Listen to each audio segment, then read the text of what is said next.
Students, welcome to my YouTube channel Manisha's biochem classes.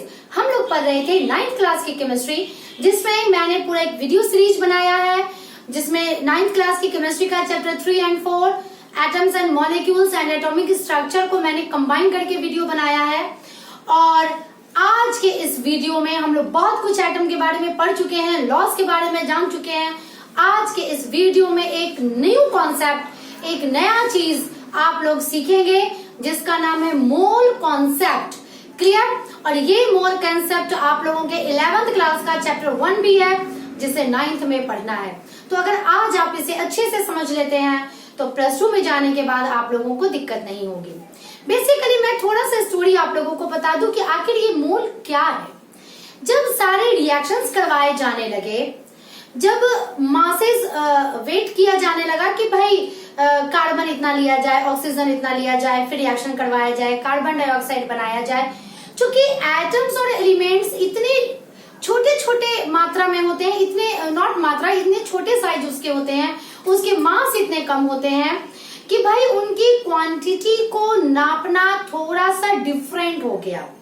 तो आखिर वो क्या यूनिट लिया जाए जिसके आधार पर हम लोग मास एंड नंबर को कैलकुलेट कर सके। और वो जो यूनिट लिया गया, दिस इज मोल। यही मोल लिया गया था जिसके द्वारा कोई भी मेजरमेंट किया जाने लगा केमिकल रिएक्शन के दौरान। अगर कुछ भी मेजर किया जाता है तो भाई उसका इतने नंबर ऑफ कार्बन है, इतने नंबर ऑक्सीजन है, इतने नंबर हाइड्रोजन है, ये सारे चीज बताए जाने लगे। और फिर उसके लिए एक यूनिट की जरूरत पड़ी, और उस यूनिट को ही कहा गया मोल, जिसमें mass and number of particles, इन दोनों के बीच का रिलेशनशिप है ये mole concept. It is very easy. Students को लगता है ये काफी कॉम्प्लिकेटेड है, न्यू टॉपिक है, मुझे तो समझ में नहीं आएगा। It is very easy. आप मेरी बात मानिए, मैं जैसे जैसे बोलती जाती हूँ आप उसे सुनिए और समझिए। बहुत ही आसान सा टॉपिक है, इसमें न्यूमेरिकल्स ही ज्यादा है, इसका थ्योरी कम है, इसमें कॉन्सेप्ट ज्यादा है, उसके आधार पे न्यूमेरिकल्स है। तो मैं करीब 9 या 10 न्यूमेरिकल्स आप लोगों को बताऊंगी इस टॉपिक से रिलेटेड, ताकि आपका सारा डाउट क्लियर हो जाए। नाउ पहले तो हम लोग समझेंगे व्हाट इज मोल कॉन्सेप्ट। तो जैसा मैंने अभी बताया कि it is a concept in the terms of quantity and number. यहाँ पर क्वांटिटी की बात की जाती है और जिसका रिलेशनशिप आता है नंबर से। क्लियर? इसे इन दोनों के बीच में रिलेशनशिप निकाला जाता है और उस रिलेशनशिप के आधार पर सारे केमिकल रिएक्शंस कराए जाते हैं। क्योंकि केमिस्ट्री है तो यहाँ तो केमिकल रिएक्शंस पढ़े ही जाने हैं। क्लियर? तो इसे साइंटिस्ट लोग यूज करते हैं। अब एक्चुअली हुआ क्या, मोल किसे माना गया? तो मोल को मानने के लिए 12, फिर से हमारा स्केल आ गया कार्बन 12 एटम, जो एटॉमिक मास यूनिट में था। 12 ग्राम ऑफ कार्बन 12 एटम लिया गया। Clear? 12 gram of carbon 12 atom को लिया गया। यहाँ पर फिर से इसे यूनिट माना गया। कार्बन 12 हर जगह हम लोग क्यों स्केल मान रहे हैं, ये मैं अपने पिछले वीडियोस में आप लोगों को बता चुकी हूँ। तो 12 ग्राम ऑफ कार्बन 12 लिया गया। उसमें पाया गया कि इसमें कितने एटम्स हैं, इसमें कितने एटम्स हैं कार्बन 12 एटम के, कार्बन 12 आइसोटोप के। तो पता चला this is 6.023 into 10 to the power 23। इतने एटम्स मिले। क्लियर?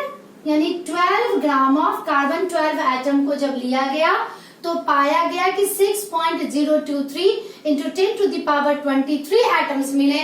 और ये एटम जो दिया था एवोगैड्रो ने दिया था, इसीलिए इसे एवोगैड्रो नंबर के नाम से जाना जाता है। These are the basic concept. आप बस धीरे धीरे सीखिए, मैं सिर्फ बेसिक आपको बताऊंगी, हाई फंडा नहीं बताऊंगी। मोल क्या है? क्वांटिटी एंड नंबर के बीच का रिलेशनशिप है। फर्स्ट पॉइंट, ये मोल एग्जैक्टली इक्वल किसके होता है?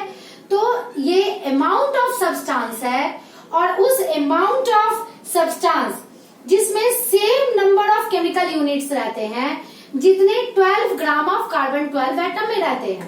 तो पहले तो 12 ग्राम ऑफ कार्बन 12 एटम लिया गया। इसमें पाया गया कि इसमें जो नंबर ऑफ एटम्स है कार्बन के वो एवोगैड्रो नंबर के हिसाब से हैं, जिसका वैल्यू होता है 6.023 इंटू 10 टू दी पावर 23। किसी किसी बुक में 6.022 भी लिखा हुआ है, ये भी सही है और यह भी सही है। क्लियर? आपके बुक में जो लिखा है आप उसे मान सकते हैं, दोनों सही होते हैं। Clear? This number is known as Avogadro number और इसे डिनोट किया जाता था एन नॉट से। ठीक है, तो ये आपका पहले बेसिक कॉन्सेप्ट हो गया कि एवोगैड्रो नंबर क्या है। अब ये मोल क्या है?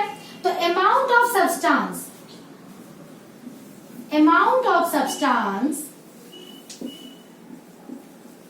which contain same number of particles। अब ये पार्टिकल्स डिपेंड करते हैं कि हमारे सब्सटेंस में वो क्या है। ये पार्टिकल्स आयंस भी हो सकते हैं, ये पार्टिकल्स एटम्स भी हो सकते हैं, ये पार्टिकल्स मॉलिक्यूल्स भी हो सकते हैं। क्लियर? तो amount of substance which contain same number of particles as 12 gram of carbon 12 atom which is इतना। क्लियर? वंस अगेन मैं इसे फिर से एक्सप्लेन करती हूँ क्योंकि यही आपका बेसिक कॉन्सेप्ट होता है। यहाँ पर अमाउंट ऑफ सब्सटेंस, इतना सब्सटेंस जिसमें सेम नंबर ऑफ पार्टिकल्स हो जितना 12 ग्राम ऑफ कार्बन 12 एटम में था। It means Avogadro number. Clear? Let us suppose अगर मैंने लिया x gram sodium, x gram of sodium ion, ठीक है, मैंने लिया x gram of sodium ion और इसमें जो सोडियम आयन के पार्टिकल आए वो 6.023 into 10 to the power 23 ions आए। क्लियर?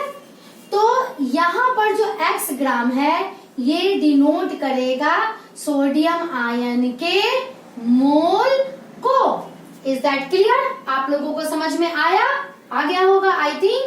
ठीक है, तो दिस इज द मोल। इसका डेफिनेशन तो सिर्फ एक ही है बट इसका कॉन्सेप्ट है डिटेल में और इससे रिलेटेड न्यूमेरिकल्स हैं बहुत ज्यादा और न्यूमेरिकल्स ही आप लोगों को बेसिकली इसमें सॉल्व करने होते हैं।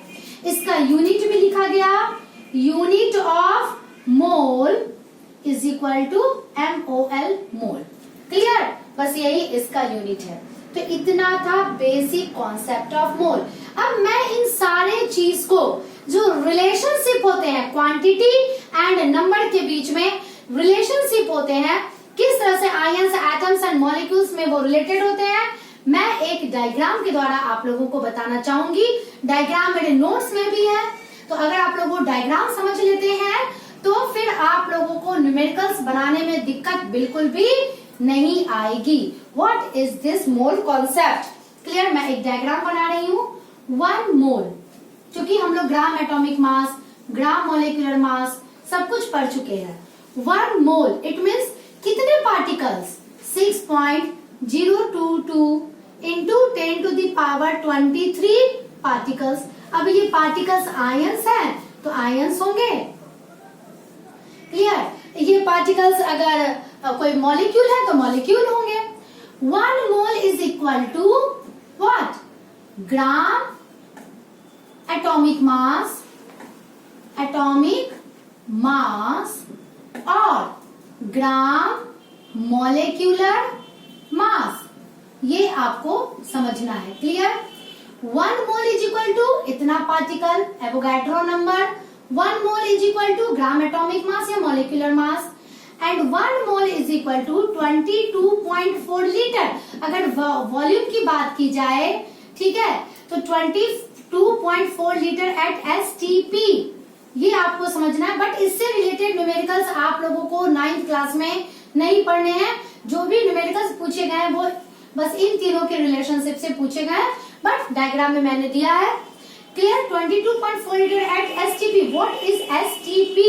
STP is standard temperature and pressure, यानी स्टैंडर्ड टेम्परेचर हमारा होता है 0 डिग्री सेल्सियस और 273.15 केल्विन, और प्रेशर होता है 1 एटमॉस्फेरिक प्रेशर। तो इस टेम्परेचर और इस प्रेशर पे 1 मोल कुछ भी ले ले, 1 मोल ऑक्सीजन ले लो, 1 मोल हाइड्रोजन ले लो, 1 मोल वाटर का मॉलिक्यूल ले लो, 1 मोल एल्यूमिनियम सल्फेट ले लो, 1 मोल टेबल ले लो, 1 मोल चेयर ले लो। It means not table chair यहाँ, बट आप 1 मोल कुछ भी ले लो, उसका वॉल्यूम हमेशा और हमेशा 22.4 लीटर ही आएगा एट STP। उसका वैल्यू यानी उसमें कितने पार्टिकल्स होंगे तो इतने ही पार्टिकल्स होंगे, और अगर उसे वजन किया जाए, उसे उसका वेट किया जाए तो उसका मास उसके ग्राम एटॉमिक या ग्राम मॉलिक्यूलर मास के ही बराबर आएगा। चलिए मैं इसे और 2 एग्जांपल से क्लियर कर दूंगी इसी डायग्राम को, ताकि आप लोगों का कॉन्सेप्ट और क्लियर हो जाए।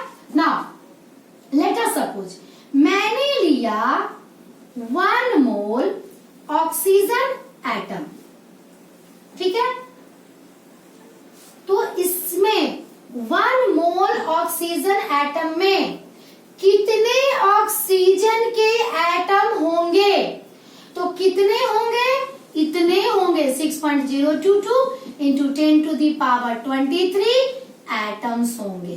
क्लियर?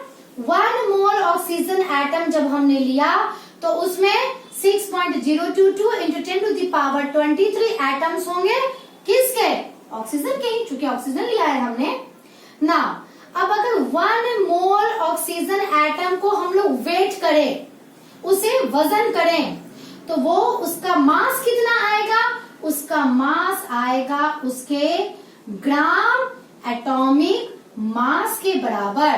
तो ऑक्सीजन का ग्राम एटॉमिक मास कितना होता है, 16 ग्राम। ये मैंने लास्ट वीडियो में आप लोगों को बताया था। चलिए 22.4 लीटर ये तो फिक्स है, तो अब इसे मैं इसकी बात भी नहीं करूंगी क्योंकि ये क्वेश्चंस उतने आते नहीं है इससे। क्लियर? मैं बात सिर्फ इन तीनों की करूंगी ताकि आप लोग इजीली समझ लीजिए। तो 1 मोल ऑक्सीजन एटम लिया, उसमें इतने एटम्स ऑफ ऑक्सीजन हो गए। 1 मोल ऑक्सीजन एटम लिया, उसका वजन इतना हो गया। It means what it means, अगर 16 ग्राम ऑक्सीजन के एटम को लिया जाएगा तो उसमें कितने नंबर ऑफ ऑक्सीजन एटम होंगे, 6.022 into 10 to the power 23 atoms होंगे। समझ में आया? क्लियर? इतने एटम्स उसमें होंगे।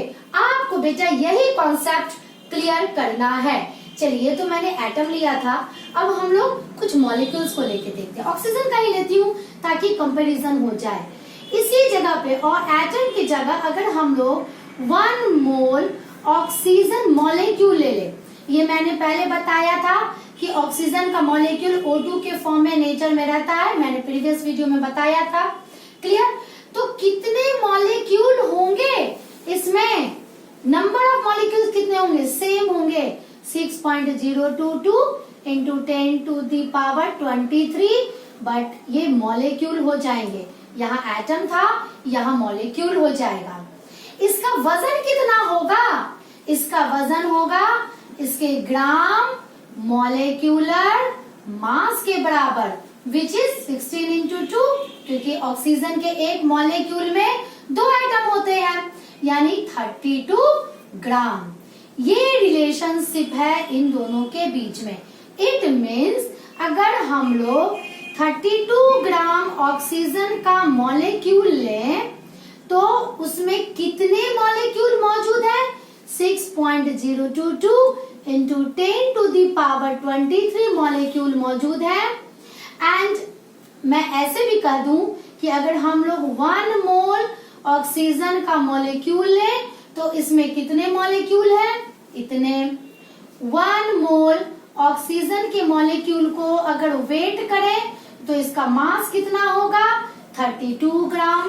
इन सारे रिलेशनशिप्स को आप लोगों को ध्यान देना है और इसी के आधार पर मैं अब आप लोगों को न्यूमेरिकल्स बनवाने जा रही हूँ।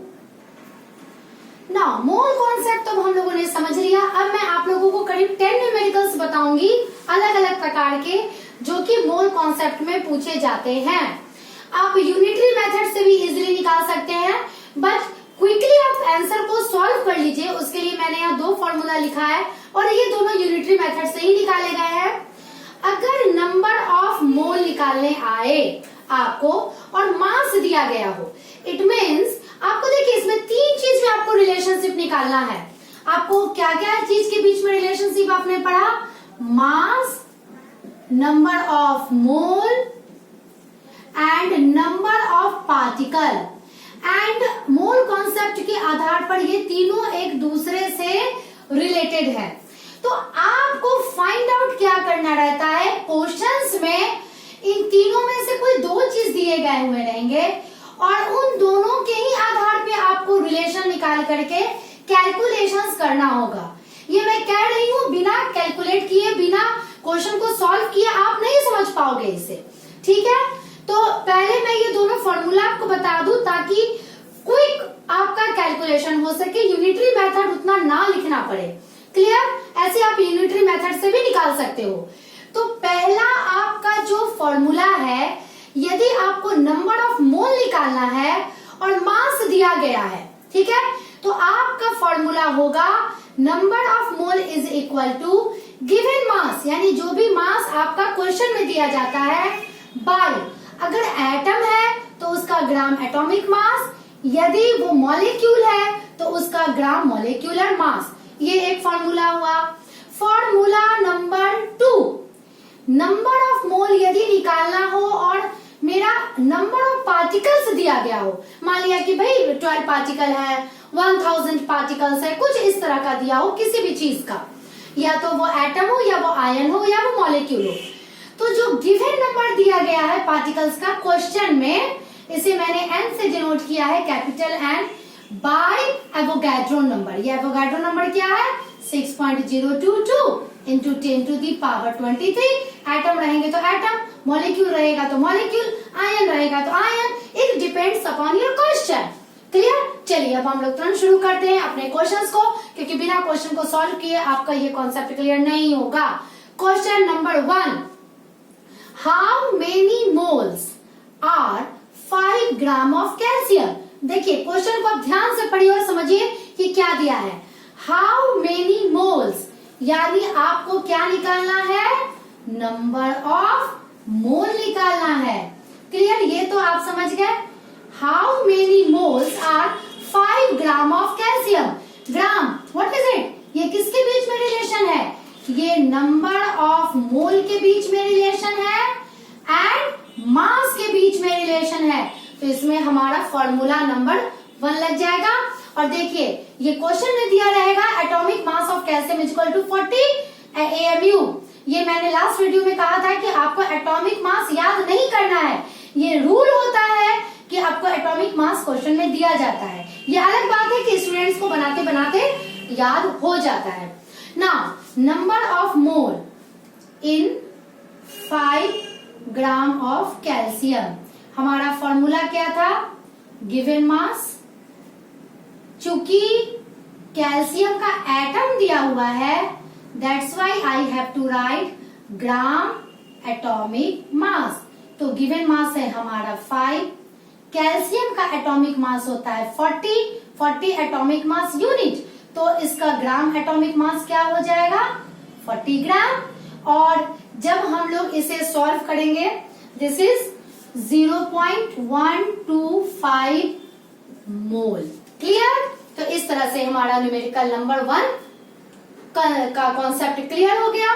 चलिए आते हैं न्यूमेरिकल नंबर 2 में। What is the mass of 4 mole of aluminium atom? What is the mass of 4 mole of aluminium atom? Clear? यहाँ क्या दिया है? नंबर ऑफ मोल दिए हुए हैं और आपको मास निकालना है। ठीक है, तो नंबर ऑफ मोल दिए हुए हैं, आपको मास निकालना है। आइदर आप ये फॉर्मूला यूज कीजिए, मैं दूसरा आपको यूनिटरी मेथड के द्वारा भी बता देती हूँ ताकि दोनों क्लियर हो जाए। Atomic mass of aluminium 27 atomic mass unit, इसका ग्राम एटॉमिक मास क्या हो जाएगा? ग्राम एटॉमिक, मैं शॉर्ट फॉर्म में लिख रही हूं, of aluminium is equal to 27 gram. और ये हम लोग अभी कॉन्सेप्ट से पढ़े थे कि gram atomic mass is equal to 1 mole. Now since 1 mole of aluminium atom is equal to 27 gram, तो 4 mole of aluminium atom is equal to 27 into 4, तो 27 into 4 it means 108 gram and this is your answer. है ना बहुत आसान, बहुत ही आसान होता है इसको न्यूमेरिकल्स, सिर्फ आपको कॉन्सेप्ट की जरूरत होती है। Question number 3, calculate number of atoms in 0.2 moles of sodium. अब यहाँ पर देखिए रिलेशन किसके किसके बीच में है? नंबर के बीच में है। जहां नंबर की बात आएगी हम लोग एवोगैड्रो नंबर याद करेंगे, और मोल के बीच में है, इन दोनों के बीच में रिलेशनशिप है। Clear? Calculate number of atoms in 0.2 mole of sodium atom. ना आप या तो फॉर्मूला नंबर 2 भी इसमें इस्तेमाल कर सकते हैं या यूनिटरी मेथड भी इस्तेमाल कर सकते हैं। क्लियर? ना सिंस 1 मोल ऑफ एनीथिंग कितना नंबर होता है? Avogadro number. 1 mole of sodium atom is equal to 6.022 into 10 to the power 23 atoms. तो 0.2 mole of sodium atom is equal to what? 6.022 into 10 to the power 23 by 1. इसकी तो कोई value है नहीं, 0.2। अब जब हम लोग इसे मल्टीप्लाई करेंगे, क्लियर, तो ये आ जाएगा 12.044 atoms and this is your answer. Now question number 4, if 1 mole of carbon atom weight 12 gram, what is the mass of 1 atom of carbon? It's a very funny type question, क्योंकि general students को क्या लगता है कि अरे 1 atom of carbon का weight तो भाई इसका एटॉमिक मास है, it should be 12 gram, but नहीं। अब हम लोग मोल कॉन्सेप्ट अपना पढ़ चुके हैं, तो हम लोगों का अब थोड़ा सा सोच डिफरेंट हो जाना चाहिए। If 1 mole of carbon atom weight 12 gram, what is the mass of 1 atom of carbon? अब आप ध्यान दीजिए, यहाँ पे number of particles and mole के बीच का रिलेशनशिप है। क्लियर? तो अब मैं याद करा दूं आपको, 1 मोल ऑफ कार्बन एटम में कितने कार्बन एटम होंगे, कितने नंबर ऑफ कार्बन एटम्स होंगे? 6.022 into 10 to the power 23 atoms होंगे ना। इट मीन्स ये जो वेट दिया हुआ है 1 मोल का, वो इतने कार्बन एटम का वेट दिया हुआ है, और आपको 1 एटम ऑफ कार्बन का वेट फाइंड आउट करना है। क्लियर? तो चलिए हम लोग बनाना शुरू करते हैं। Since 6.022 into 10 to the power 23 atoms of carbon, weight मैं शॉर्ट फॉर्म में लिख रही हूँ बच्चों, वेट 12 ग्राम, तो 1 atoms of weight 12 by 6.022 into 10 to the power 23, यानी 1 एटम ऑफ कार्बन का वेट आएगा इतना, which is equal to 1.99 into 10 to the power -23 gram. This is your answer. इसलिए आप अपने ऐसा नहीं है कि वो पुराना कॉन्सेप्ट आपका गलत था, पुराना कॉन्सेप्ट भी सही था, बट मोल कॉन्सेप्ट में जब इस तरह के क्वेश्चंस आएंगे तो आप 1 एटम का वेट देख के कभी भी आप क्विकली आंसर नहीं दीजिएगा। आपको रिलेशनशिप निकालना पड़ेगा number of particles, gram atomic या ग्राम मॉलिक्यूलर मास एंड मोल के बीच का। यही गेम है मोल कॉन्सेप्ट का। चलिए question number 5, which has more number of atoms, 100 gram of sodium और 100 ग्राम ऑफ आयरन। ये आपको कंपेयर करना है, दोनों का एटॉमिक मास क्वेश्चन में दिया हुआ है। क्लियर? अब एक बात बताइए, 1 mole of anything, 1 mole of sodium में कितने पार्टिकल्स होंगे सोडियम के? Avogadro number. 1 mole of iron में कितने पार्टिकल्स होंगे? Naturally Avogadro number. अगर 2 मोल हो हमारा सोडियम और 3 मोल हो आयरन, लेट अस सपोज, अभी तो मैंने कैलकुलेट नहीं किया है, ऑफ आयरन, तो किसमें नंबर ऑफ पार्टिकल्स ज्यादा होंगे? नेचुरली जिसका नंबर ऑफ मोल ज्यादा उसमें नंबर ऑफ पार्टिकल्स ज्यादा, क्योंकि 1 mole of anything contain Avogadro number. इसी कॉन्सेप्ट के आधार पर चूंकि मास दिया हुआ है, ठीक है, और हमें एटॉमिक मास भी पता है और एटम्स का ही निकालना है, तो हम लोग उसे कुछ इस प्रकार से निकालेंगे। Number of mole in 100 gram of sodium क्या होगा? Given mass by given mass, मैं यूनिटी मेथड नहीं यूज कर रही हूं ताकि जल्दी हो जाए, by gram atomic mass. Clear? Which is equal to given mass है हमारा 100 ग्राम, सोडियम का है 23 ग्राम। जब हम लोग इसे सॉल्व करेंगे तो ये आएगा करीब 4.34 ग्राम। क्लियर? उसी प्रकार से number of mole of 100 gram of iron, ये कितना आएगा? 100/56। नेचुरली ये तो कम ही आएगा, देख ही लग रहा है क्योंकि डिनोमिनेटर बढ़ गया है। इसे जब आप सॉल्व करोगे तो आएगा 1.78, नॉट सॉरी, यहाँ मैंने ग्राम गलती से लिख दिया, यहाँ मोल होगा, यहाँ मोल हो गया। तो किसका नंबर ऑफ मोल ज्यादा? सोडियम का नंबर ऑफ मोल ज्यादा। देखने से तो लग रहा है कि भाई दोनों तो 100 ग्राम है, बट नहीं, नंबर ऑफ मोल सोडियम का ज्यादा है, इसलिए sodium, it means 100 gram of sodium has more number of atoms than, मैं स्पीड में लिख रही हूं थोड़ा, than 100 gram of iron, and this is the answer of this question. Now अभी तक हमने जितना भी क्वेश्चन सॉल्व किया है वो सारे एटम से रिलेटेड थे। 1-2 क्वेश्चन मैं कुछ मॉलिक्यूल वाला भी बता दूं ताकि आप लोगों को एक आइडिया मिल जाए कि कैसे बनाना है। नेक्स्ट क्वेश्चन है, convert 22 gram of carbon dioxide into mole. It means कि इसमें आपको नंबर ऑफ मोल्स निकालने हैं।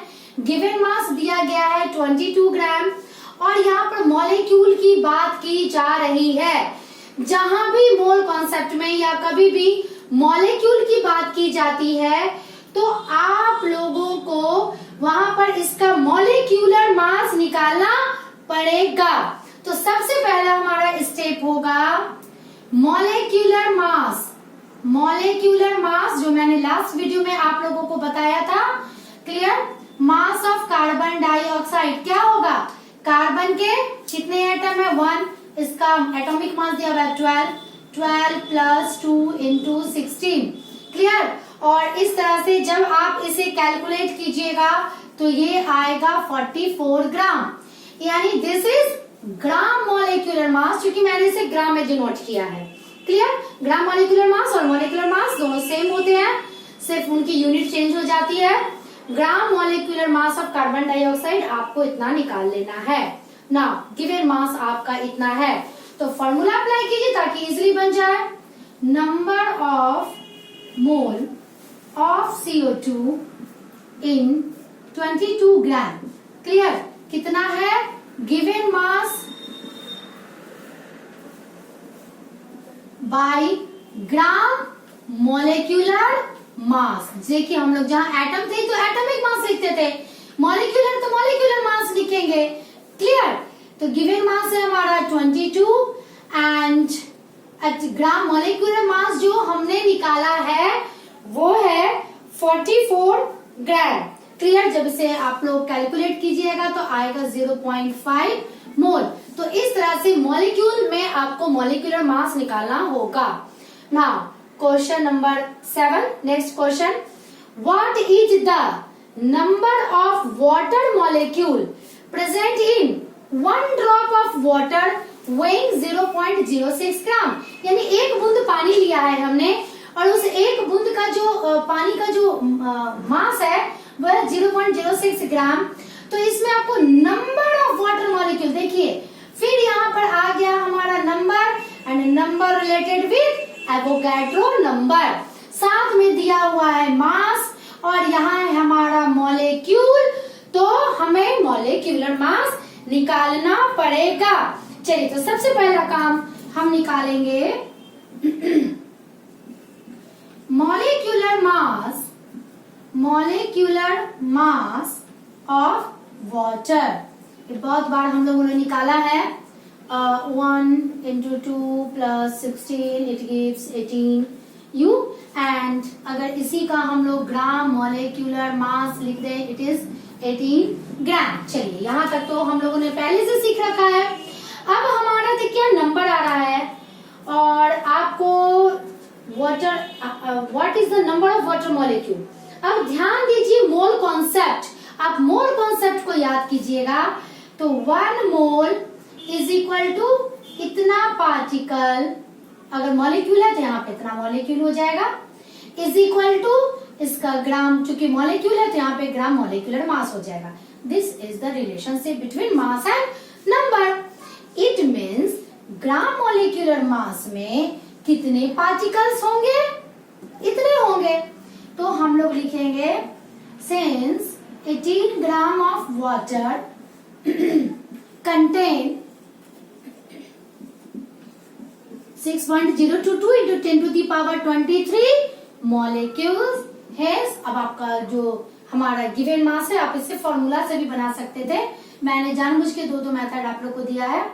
Gram of contain what 6.022 into 10 to the power 23 by 18 into 0.06।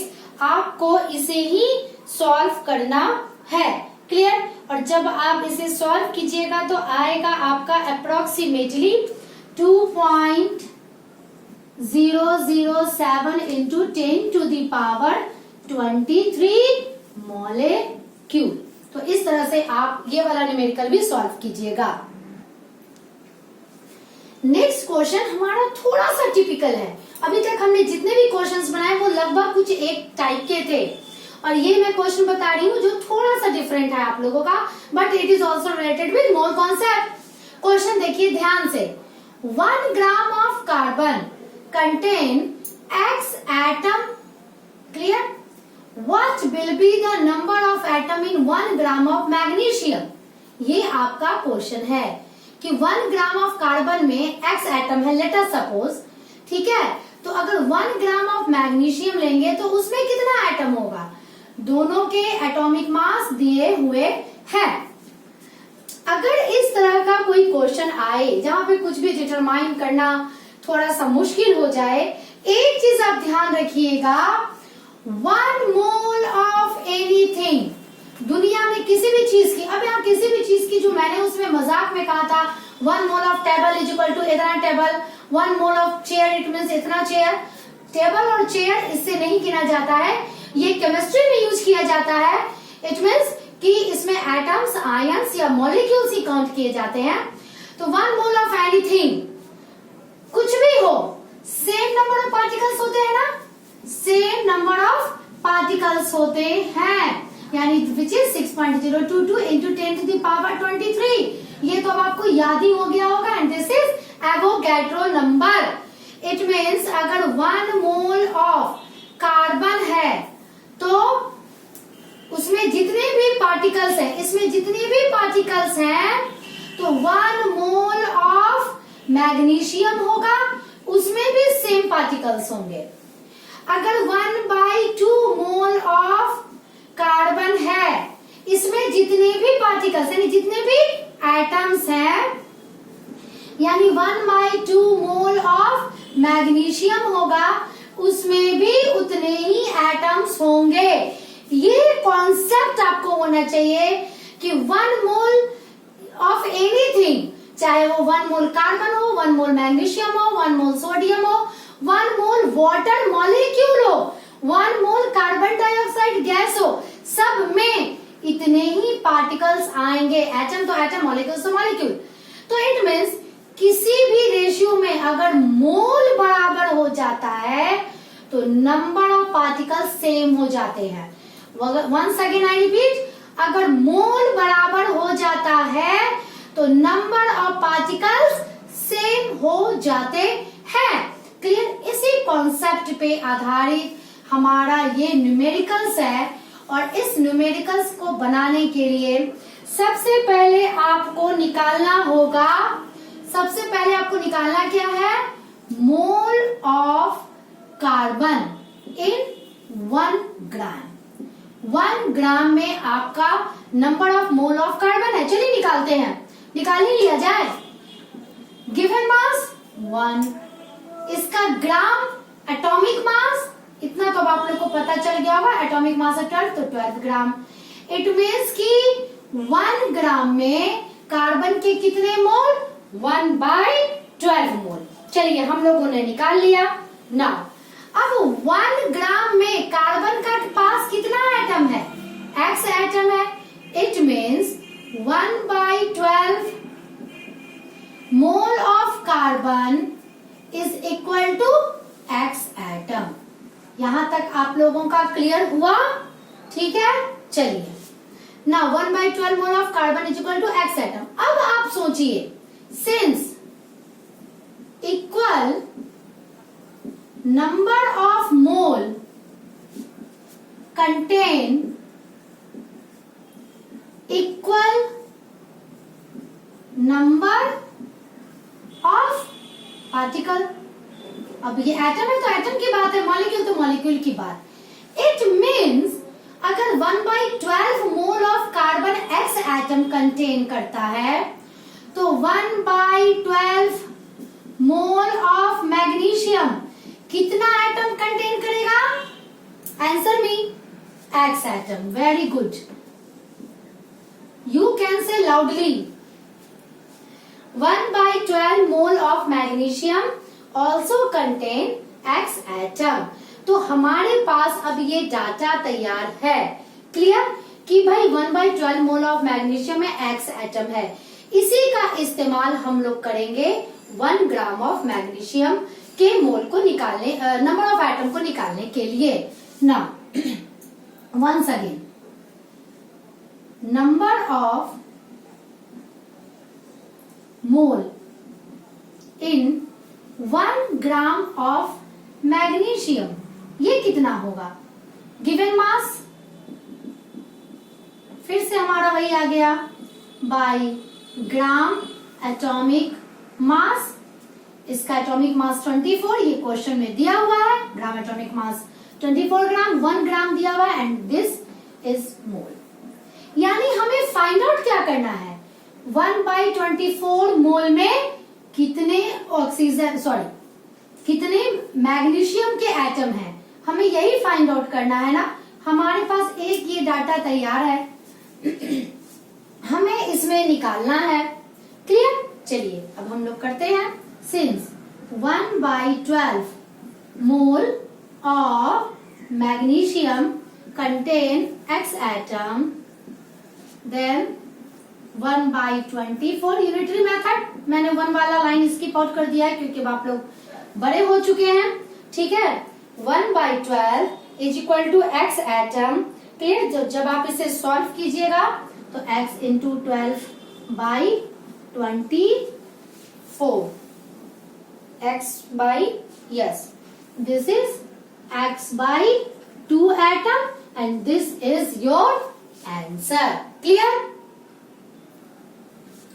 Mole concept के बाद जब हम लोगों ने मॉलिक्यूलर फॉर्मूला पढ़ा या किसी भी कंपाउंड की फॉर्मूला के बारे में पढ़ा, क्लियर, तो एक हम लोगों को टर्म यहाँ पर जानना है and this is the last topic of my video series. आप लोग ध्यान से देखिएगा क्योंकि इसके बाद जो मैं बताने वाली हूँ वो नोट्स में नहीं मिलने वाला है, आपको मेरे वीडियो से ही सीखना पड़ेगा। और जब आप किसी भी एंट्रेंस एग्जाम के लिए जाते हो आफ्टर 10th, तो ये क्वेश्चंस बहुत अक्सर पूछा ही जाता है। क्लियर? अगर आपको इंजीनियरिंग या मेडिकल करना हो, उस फील्ड में जाना हो तो। वैसे आपको सिर्फ इसका बेसिक कॉन्सेप्ट चाहिए 9th क्लास में। Empirical formula, what is it? Simplest formula which gives lowest whole number ratio between number of atoms of different elements of a compound। ये इसका डेफिनेशन है, मैं समझाती हूँ ताकि डेफिनेशन आप लोगों को समझ में आ जाए। Let us suppose, एक एग्जाम्पल मैंने लिया, एक कंपाउंड है इथाइलिन, क्लियर, या इसे हम लोग इथाइन भी बोलते हैं। एंड इसका फॉर्मूला होता है C2H2। ये फॉर्मूला आप लोगों को एग्जाम में नहीं लिखने आएगा 9th क्लास में, क्योंकि ये 10th क्लास का फॉर्मूला है, बट इसे समझाने के लिए मैं इसे लिख रही हूँ। क्लियर? ये आप लोग ये घबराइएगा नहीं कि भाई इथाइलिन जैसा या इस तरह का कोई भी टर्म आएगा, आपने तो सोडियम क्लोराइड वगैरह बताया था, हम लोग इस तरह से कैसे इसके फॉर्मूला को लिखेंगे।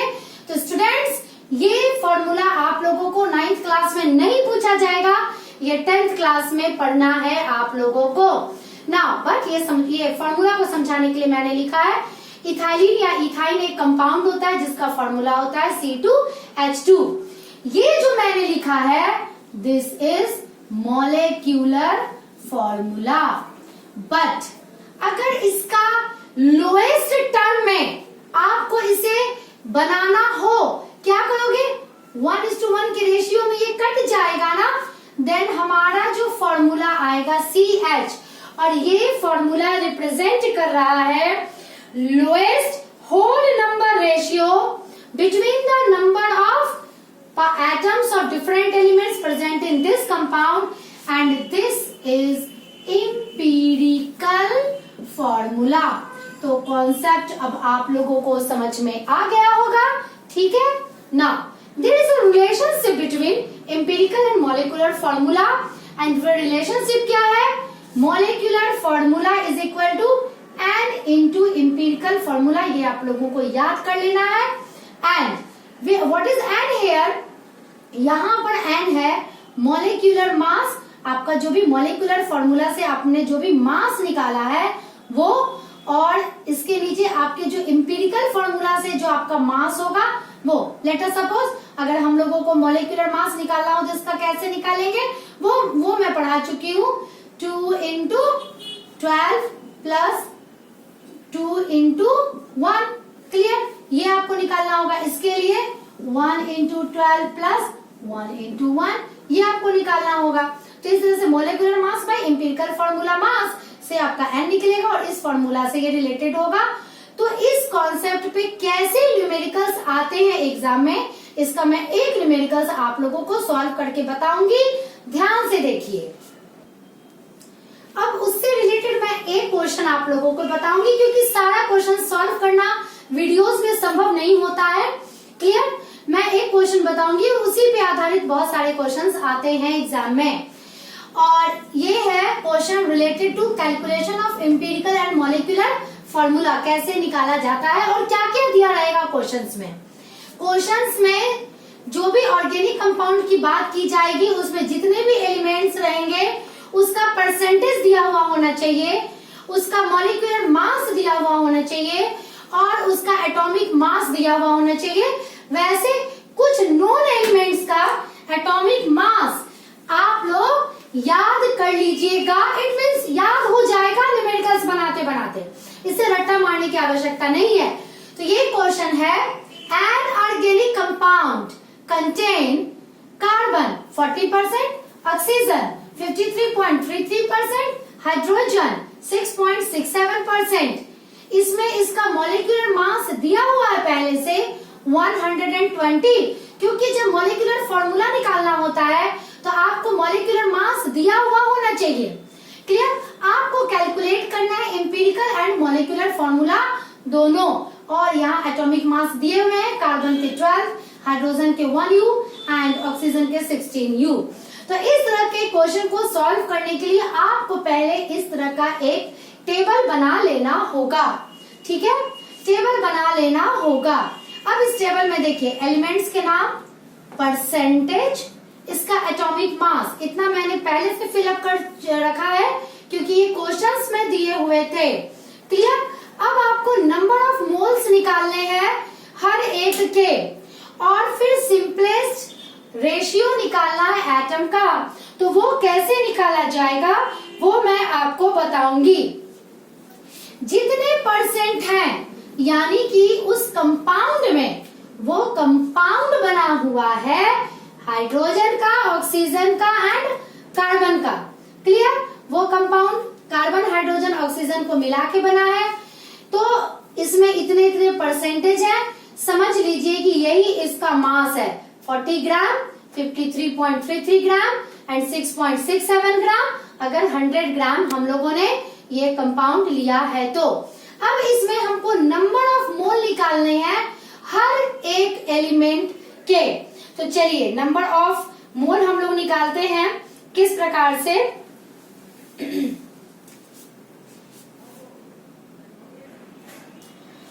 नाउ तो अब नंबर ऑफ मोल्स हम लोग निकालते हैं। चलिए निकालना शुरू करते हैं क्योंकि ये वेट इसके परसेंटेज को ही माना है।